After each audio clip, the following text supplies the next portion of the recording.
As stated in previous videos, the pretérito y imperfecto are the two most common past tenses in the Spanish language.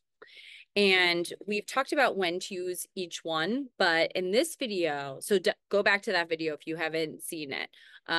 But this video is about the exceptions, because there are always exceptions in any language. And those are the verbs that change meaning in the preterit. So that's how you know when you use the preterit or the imperfect based on what you want to say with that verb. So for example, conocer. Conocer means met someone for the first time in the preterito. It typically means to know or be familiar with a person, place, or thing. So if I were to say conozco España, I know Spain. If I wanted to put it in the past, saying I used to know it quite well, conocí España. But if I want to say to have met someone for the very first time, that is where I only use conocer in the pretérito.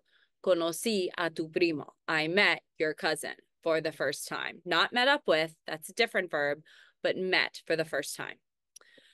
Another verb that's very similar is saber, but saber we use for knowledge as far as like facts and information.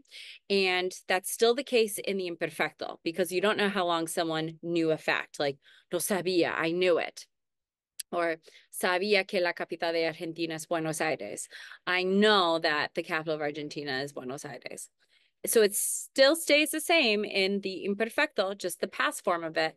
But in the pretérito, supe que había un accidente anoche. I found out that there was an accident last night. It means found out. Okay, so yo supe is I found out. Okay, so that is when you use saber in the pretérito, to say found out. And there are other verbs for that, like enterarse de algo. Another verb is tener. Tener typically means to have. So it's the same thing. In the imperfecto, por ejemplo, no lo sé. Tenía mucho tiempo ayer. I had a lot of time yesterday. But if I want to say tuve, por ejemplo, tuve en coche, it means got or received. Okay, so again, tener in the pretérito means got or received.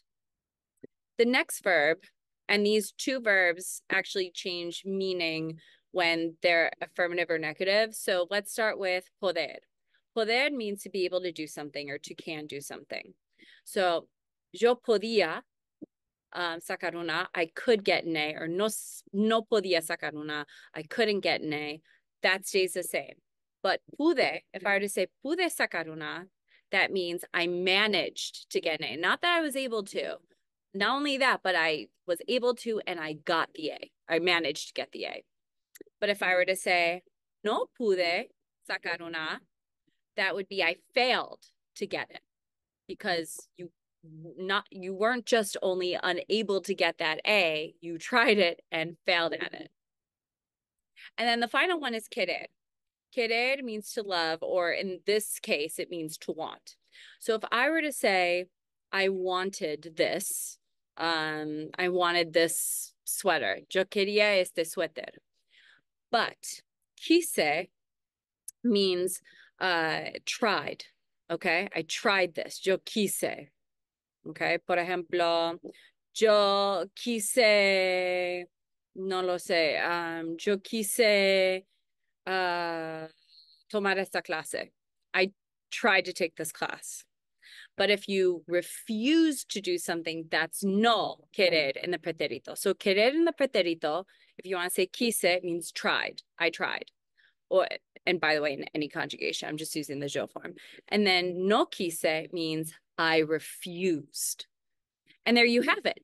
Those are the verbs that change meaning in the pretérito, and that's how you know when to use them, separate of the mnemonics that we came up with in previous videos.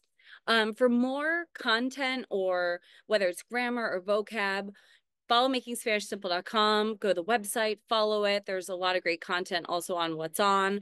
And like this video, follow this account because I am constantly putting up new content for you to hopefully learn and use in your day-to-day life. So check it out at makingspanishsimple.com.